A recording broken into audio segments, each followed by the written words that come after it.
Everyone, this is Poonam Jha. कैसे हो आप सब। तो आज की इस वीडियो में मैं आपको बताने जा रही हूँ प्ले स्कूल की फंक्शनिंग के बारे में। प्ले स्कूल में आपके बच्चों को क्या क्या करवाया जाता है और अगर आप अपने बच्चों की एडमिशन के लिए प्ले स्कूल ढूंढ रहे हैं तो आपको कौन कौन सी बातें हैं जो अपने माइंड में रखनी चाहिए। तो चलिए वीडियो को स्टार्ट करते हैं। सबसे पहले मैं आपको बता देती हूँ कि जो प्ले स्कूल होते हैं वहाँ पे 3 तरह की क्लासेस होती हैं, नर्सरी, प्री नर्सरी और केजी क्लास। और बहुत से स्कूल ऐसे होते हैं जहाँ पे डे केयर की फैसिलिटी भी होती है और डे केयर में ट्यूशन क्लासेस भी होती हैं और डांस क्लासेस भी होती हैं। ऑल्टरनेट डेज को होती हैं, मंडे, वेडनेसडे और फ्राइडे के दिन। तो जो प्री स्कूल्स होते हैं उनकी टाइमिंग 3 घंटे का होता है, 9:30 से लेकर 12:30 तक। और मंडे से लेकर फ्राइडे तक ये स्कूल खुले रहते हैं, सैटरडे संडे को ऑफ रहता है।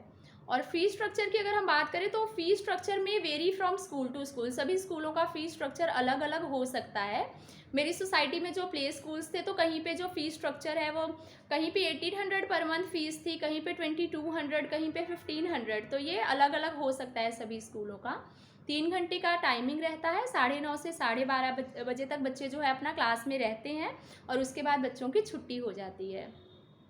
तो चलिए मैं आपको स्टार्टिंग से बताती हूँ कि जब बच्चा स्कूल में जाता है तो उसके बाद उनको क्या क्या करवाया जाता है। तो जैसे 9:30 बच्चा स्कूल में जा रहा है तो 9:30 से लेके 9:45 तक बच्चे आते रहते हैं स्कूल में। तो 9:45 से लेके 10 बजे तक उनका प्रेयर टाइम होता है, तब तक तो सब बच्चे आ गए होते हैं। तो प्रेयर टाइम होता है 9:45 से 10 बजे तक। प्रेयर टाइम में क्या करवाया जाता है, बच्चों को गायत्री मंत्र करवाते हैं, नेशनल एंथम करवाते हैं और राइम्स भी उसी टाइम पे कवर करवाई जाती हैं। फिर कुछ बच्चों को कमांड्स, इंस्ट्रक्शन सिखाए जाते हैं, जैसे clap your hands, jump up high, turn around, shake your hands, show me your fingers. तो ऐसे करके बच्चों को सिखाया जाता है। उसके बाद 10 बजे बच्चों को क्लास में लेकर जाते हैं और 10 से लेके 10:30 बजे तक, 10 बजे से लेके 10 o'clock से 10:30 तक बच्चों को स्टडी करवाई जाती है। जो भी स्कूल का मंथली प्लानर होता है उसके अकॉर्डिंगली ही बच्चों को पढ़ाया जाता है। सभी स्कूलों का मंथली प्लानर तो रहता ही है, उसके अकॉर्डिंगली बच्चों को पढ़ाया जाता है। और 10:30 फ्रूट ब्रेक का टाइम रहता है।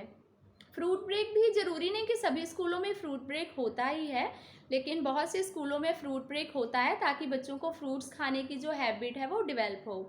फ्रूट ब्रेक के बाद वापस से उनकी स्टडी कंटिन्यू करवा दी जाती है और तब लंच ब्रेक का टाइम आ जाता है। लंच ब्रेक में बच्चा जो भी अपने घर से टिफ़िन लेके आया है उसको फिनिश करता है। तो टिफ़िन फिनिश करने के बाद बच्चों को बाहर प्ले एरिया में लेकर जाया जाता है जहाँ पे बच्चा प्ले कर लेता है और फिर उसके बाद वो राइम्स वगैरह रिवाइज़ करवाई जाती हैं। तब तक पेरेंट्स के आने का भी टाइम हो जाता है तो बच्चे अपने घर चले जाते हैं। और जो फ्राइडे होता है, फ्राइडे के फ्राइडे एक्टिविटीज़ करवाई जाती हैं बच्चों को। जो भी फेस्टिवल्स होते हैं, इवेंट्स होते हैं, तो वो सारे त्यौहार स्कूलों में मनाए जाते हैं। कलर डे सेलिब्रेशंस होता है, ये सब जो है वो फ्राइडे के फ्राइडे ही किया जाता है। आर्ट क्राफ्ट के थ्रू बच्चों को सिखाया जाता है। ऐसी एक्टिविटीज़ सेलेक्ट की जाती हैं जिससे बच्चों के fine motor skill, gross motor skill, cognitive और सोशल डेवलपमेंट स्किल जो होते हैं वो इम्प्रूव होते हैं, बढ़ते हैं। तो फ्राइडे के फ्राइडे बच्चों को एक्टिविटी ही करवाई जाती है। उसके बाद सैटरडे संडे को स्कूल ऑफ रहता है। तो प्ले स्कूल की जो टीचर्स होती हैं वो बहुत मेहनत करती हैं बच्चों के ऊपर, क्योंकि जो छोटे बच्चे होते हैं उनको संभालना बहुत मुश्किल काम होता है as compare to elder kids जो होते हैं, उनको संभालना फिर भी थोड़ा इजी रहता है। लेकिन छोटा बच्चा क्योंकि वो 2.5-3 साल तक बिल्कुल अपनी मम्मा के पास रहा होता है, तो मैंने देखा है कि बच्चे जब एकदम अपनी माँ से दूर होकर स्कूल में पहली बार आते हैं तो कुछ बच्चे बहुत ज़्यादा रोते हैं। 10-10, 15-15 दिन तक उनकी यही रूटीन रहती है कि वो स्कूल आने टाइम में बहुत ज़्यादा रोते हैं। स्कूल में भी कई बार तो बच्चे वॉमिट भी कर देते हैं टीचर्स के ऊपर भी, लेकिन वो बहुत ही पेशेंटली, बहुत कामली ऐसे बच्चों को भी हैंडल करते हैं। तो ऐसे बच्चों के केस में भी क्या होता है कि ये भी थोड़े दिनों बाद सेटल हो जाते हैं। ये बच्चे भी जस्ट हमें ऑब्जर्व करना होता है कि ये बच्चे ऐसा हम क्या करें जिससे इनका अटेंशन डाइवर्ट होगा, कैसे हम इन बच्चों को टैकल कर सकते हैं। जैसे कुछ बच्चे हैं तो अगर हम उनको ड्राइंग करने के लिए शीट दे देंगे तो वो चुप हो जाएंगे, उनका रोने पर से ध्यान हट जाता है। इसी तरह कई बच्चों को अगर हम स्लाइड करवाएंगे, किसी बच्चे को स्विंग पे बिठा देंगे, उनको झूला झुलाएंगे तो वो शांत हो जाते हैं। तो ये सब काम भी टीचर का होता है, उनको ऑब्जर्व करना होता है कि बच्चा किस चीज़ से खुश होता है, किस चीज़ से बच्चे का अटेंशन है, आप वो दूसरी तरफ ला सकते हैं। तो ऐसे बच्चे भी थोड़े दिनों बाद सेटल हो जाते हैं। तो प्ले स्कूल टीचर का जो जॉब होता है वो बहुत ही टफ टास्क होता है, और इसके बदले में उनके एफर्ट्स को जो एप्रिसिएशन है वो बहुत ही कम मिलता है। और कुछ पेरेंट्स तो सिर्फ उनको एज अ ग्रैनी ही ट्रीट करते हैं। ऐसा भी मैंने देखा है कि उनकी नज़रों में प्ले स्कूल टीचर की बहुत ज़्यादा कोई इम्पोर्टेंस भी नहीं होती है, और उनकी जो सैलरी है वो भी बहुत कम रहती है। सिर्फ 5-6 हज़ार ही टीचर्स की सैलरी होती है, और काम उनका बहुत ज़्यादा होता है, क्योंकि जो छोटा बच्चा है तो उसको बुक से तो कोई लेना देना नहीं है। बुक में क्या लिखा है नहीं लिखा वो पढ़ थोड़ी सकता है। उसको तो आर्ट क्राफ्ट के द्वारा ही आपको सिखाना होता है। अगर आपको ये भी सिर्फ बताना है कि ये एक एप्पल है, दिस इज़ एन एप्पल, तो भी आप एप्पल ड्रॉ करोगे, बच्चे को दिखाओगे, तो एक एक चीज़ जो है वो आपको ड्रॉ करके बच्चों को दिखा के ही आप सिखाओगे। छोटे बच्चों को हैंडल करना सच में बहुत टफ टास्क होता है, फिर भी टीचर्स जो है वो एक पैर पे खड़े रहकर ऐसे बच्चों को भी संभालती हैं। तो सैल्यूट है उन सभी प्ले ग्रुप की टीचर्स को, किंडरगार्टन की टीचर्स को। तो चलिए अब मैं बता देती हूँ आपको कि अगर आप अपने बच्चों के लिए प्ले स्कूल सेलेक्ट करने जा रहे हैं तो आपको कौन कौन सी चीज़ों का ख्याल रखना होता है। तो अगर मैं अपने बच्चे के लिए देख रही हूँ प्ले स्कूल, तो सबसे पहले तो मैं ये देखूँगी वो स्कूल मेरे घर के पास हो, और बहुत सारे पेरेंट्स भी यही चीज़ देखते हैं कि स्कूल आपके घर के पास हो, घर के पास होना चाहिए स्कूल। सेकंड आप देखेंगे कि सिक्योरिटी, स्कूल की सिक्योरिटी कैसी है।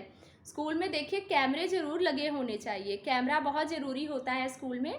तो स्कूल की सिक्योरिटी बहुत ज़रूरी है। ये नहीं कि विजिटर्स को वो ऐसे ही अलाउ कर रहे हैं, कोई उनका रिकॉर्ड नहीं रखा जा रहा है तो कोई भी स्कूल में आ जा रहा है, ऐसा नहीं होना चाहिए। और स्कूल का आप एनवायरनमेंट देखेंगे कि वो कैसी जगह पे लोकेटेड है, कैसा एटमॉस्फेयर है स्कूल का। स्पेस ज़रूर देखिए, स्कूल जो है वो स्पेशियस होना चाहिए, कंजस्टेड नहीं होना चाहिए। और टीचर चाइल्ड रेशियो ज़रूर देख लीजिए कि जो एक टीचर है वो कितने बच्चों को पढ़ा रही है। ये ना हो कि एक टीचर है वो 20-20 बच्चों को लेकर बैठी हुई है। और ऐसा होता भी है कि एडमिशन के टाइम पे आपको स्कूल वाले बहुत तरह के झूठ भी बोलेंगे कि एक टीचर है वो सिर्फ 5 बच्चों को पढ़ाती है, हमारे स्कूल में 3-4 टीचर्स हैं, 2 मेड्स हैं। और अगर आप डे केयर में के लिए भी जा रहे होते हैं तो आपको कहा जाता है कि हमारे पास अलग से मेड अलग है, कुक अलग है, 3-4 टीचर्स हैं, बच्चों का बहुत अच्छे ढंग से ख्याल रखा जाता है, ये है वो है। तो आप ये मानकर चलिए कि 50% बात सच होती हैं उसमें से, और 50% तो बस हवा में ही होती हैं। तो इन सब चीज़ों का ध्यान रखिए। और बच्चे की जो जो एक्टिविटीज़ देखिए किस तरह की एक्टिविटीज़ करवाते हैं। अगर आप डे केयर के लिए भी बच्चों का एडमिशन करवा रही हैं उसे स्कूल में, तो ये ना हो कि बस दोपहर के टाइम में बस बच्चों को सुला दे रहे हैं और शाम को जब पेरेंट्स के आने का टाइम हो जाता है तो बच्चों को उठा के रेडी कर दिया जाता है। ये देखिए, आप एक्टिविटीज़ की लिस्ट उनसे मांगिए कि आप बच्चों को क्या क्या करवाओगे। सारा दिन बच्चा आखिर स्कूल में रहेगा तो कौन कौन सी एक्टिविटी करवाओगे आप उनको। टीचर की जो बच्चों को किस तरह से सिखा रही है, बच्चों को फ़न वे में सिखाए, ये देखिए।